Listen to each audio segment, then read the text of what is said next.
The time is gone where cozy gamers only had a few games to play, and 99% of them, or more, were farming sims. Thankfully, as cozy gaming has gotten more mainstream, we have gotten a whole bunch of different types of games that we can enjoy now. And I really wanted to talk about one of my personal favorite adventure games. There are so many fun and relaxing adventure games that we can play now, and I do feel like a lot of cozy gamers feel a little bit shy to venture out of your regular farming sim. So I'm here to show you some games that you might like to play. Some of them are open world adventure games that have really rich stories. Now without further ado, let's talk about some of my favorite cozy adventure games.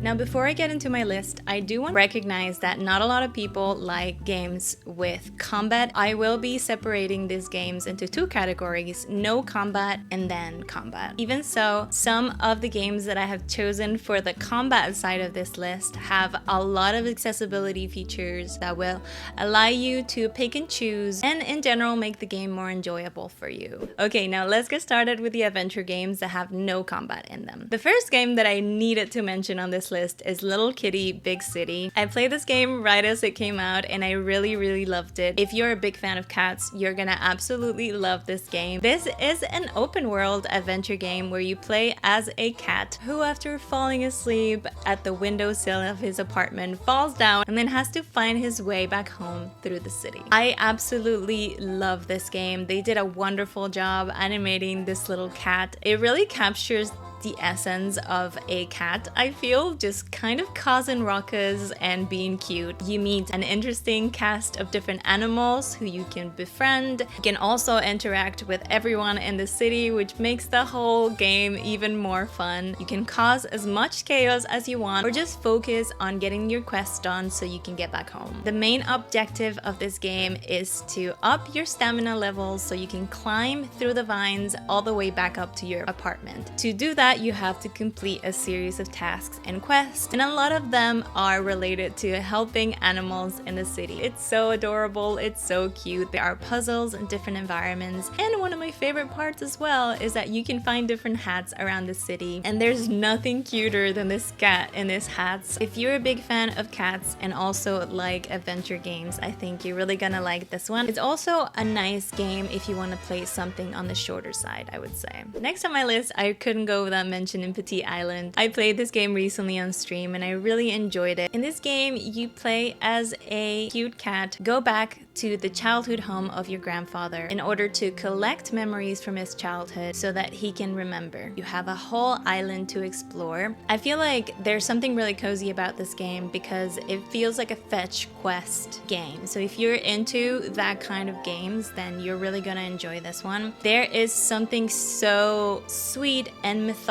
about just completing tasks in this beautiful environment. It has amazing music, and there's also a really sweet underlying story that you start discovering as you venture out into this island to find all of these people that were once friends with your grandfather. It's very wholesome and is really sweet also because while you're interacting with them and helping your grandfather, you also start realizing things about yourself. Really love it. It's really sweet. Following on my list is another game that I feel deserves a lot more hype than it's gotten, and that is Wandersong. This is a musical platforming adventure game with no combat. You play as a silly bard who finds themselves in the position to have to save the world. In this game, you are tasked with the quest to complete the music sheet so you can save the universe from ending. You go on different adventures, meet different characters, and use your music to interact with the world and solve different puzzles. It's part rhythm game, part adventure game, part story game. It gives me the same energy of certain shows from when I was a kid in the way that it really leans into that silliness and hopefulness at the face of something bigger than yourself. I really recommend it if you haven't played it yet. Next, I wanted to talk about a game that I haven't talked about in a while, but I really love, and that is Season: A Letter to the Future. This game is just absolutely breathtakingly beautiful. You play as a woman named Stella, who, after learning that there will be a cataclysmic event in her village, ventures out to journal and capture the world as she knows it, or whoever might find it next. This game has just so much heart in it. The whole time that you're playing this game, you really feel like you're part of a bigger story than yourself. It really focuses on getting to know the people in the village, and you get to kind of go into their life and take a snapshot of who they were and how they prepared and viewed this cataclysmic event coming onto them. You get to journal and take pictures and draw and scrapbook, collect different pieces from the environments and put them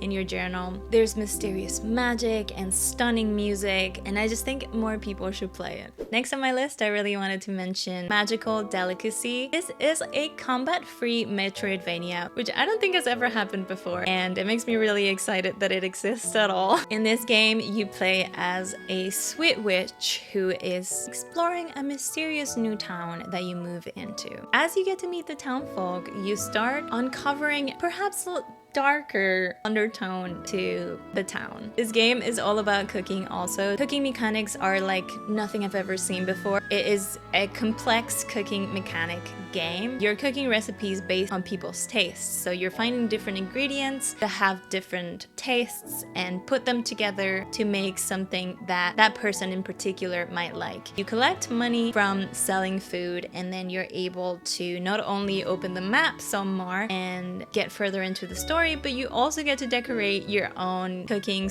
/ living area. Feels very witchy, cottagecore, whimsical. This game is such a good example of where cozy gaming is going and how we're starting to get so many different types of games in a cozy variety, and I just think that's so interesting, and it just makes me really excited for the cozy gaming community. Anyway, I digress. I think this game is really awesome and a really great starting point if you've always wanted to try a Metroidvania kind of game but have felt a little bit intimidated. This is a cozy version of that, so I recommend it. Next game I want to talk about is Europa. This is another beautiful adventure exploration game with no combat in it. This is an absolutely stunning game that really reminds me of Ghibli films. Not only the environments, but the story and the music. I think if you're a Ghibli fan, you're gonna absolutely love this game. You play as an android named Z. Played by the memories of whoever created you, you set out to explore the ruins of a society, and in doing so, you start to remember your own story and the story of the people that lived there before. This is a relaxing exploration game. I really recommend it. It feels so atmospheric, very Zelda Breath of the Wild inspired without so many mechanics and just the exploration part of it. And I think that makes this game really unique and beautiful. So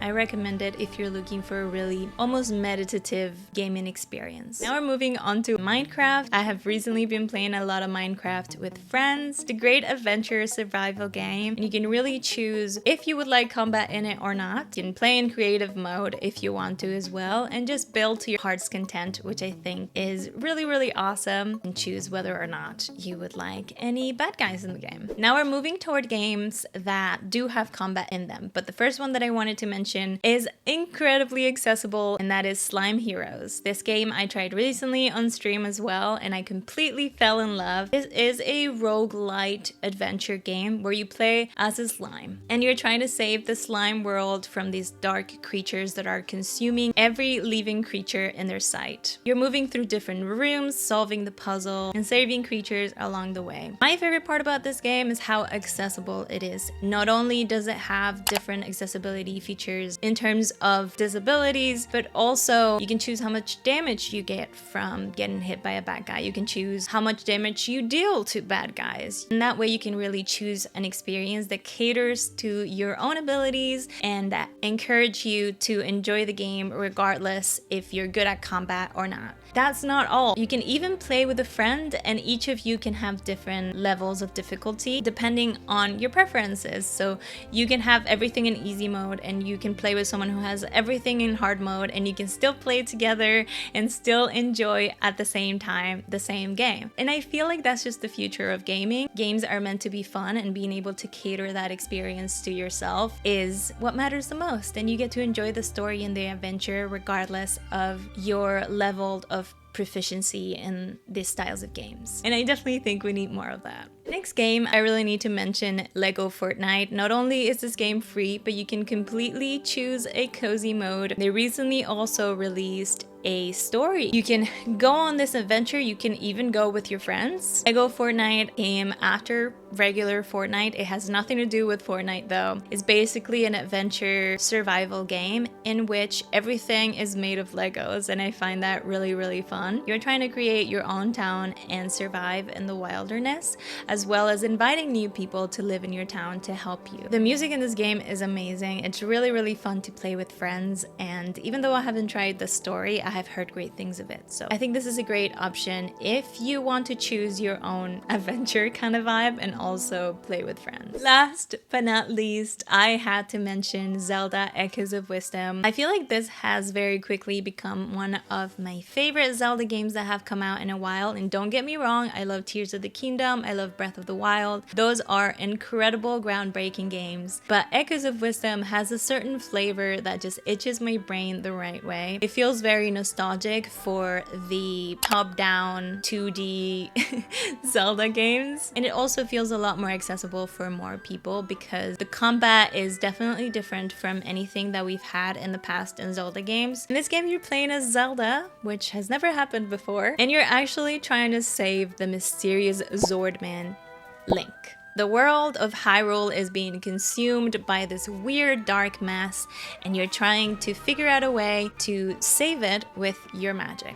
The combat is really based around different things that you're able to duplicate and use in battles. So you don't really have to be proficient in combat in order to get through the game. You can just echo a really good fighter and then just hide, if that's what you like. I feel like it's a great entry-level Zelda game. If you've never played them before, it feels very much more light-hearted. Puzzles are engaging and fun, but not impossible, and the world feels just extremely charming. I have been enjoying this game so much. I think it's a really stark contrast to the other Zelda games that we've been getting, because since Echoes of Wisdom is more linear, it makes it easier to get through the story and finish the game. If you haven't picked up Zelda Echoes of Wisdom, I really recommend it. You guys already know I can't end a video without a couple special mentions, and today they have to go to Zelda Breath of the Wild and Tears of the Kingdom, the two Zelda games that we got before we got Echoes of Wisdom. I feel like we, as a cozy gaming community, have adopted these Zelda games as our own, even though they're not traditional cozy games, but they're incredible open world adventure games, and you can really make it your own and make it as cozy as you want it to be. So I had to mention those because I feel like they hold such a special place in a lot of our hearts. These are the classic Zelda games where you play as Link and you have to save Hyrule once again. We need to get a hold of Hyrule, man. I'm even wearing a sweater with a Korok on it, and it says, "Yahaha, you found me." Those are all the adventure cozy games that I wanted to share with you today. Let me know in the comments if there are any adventure games that you consider cozy that you would like me to know about. I love adventure games, but most importantly, remember to take care of yourself, have some rest, have some water, and I'll see you in the next video. Bye.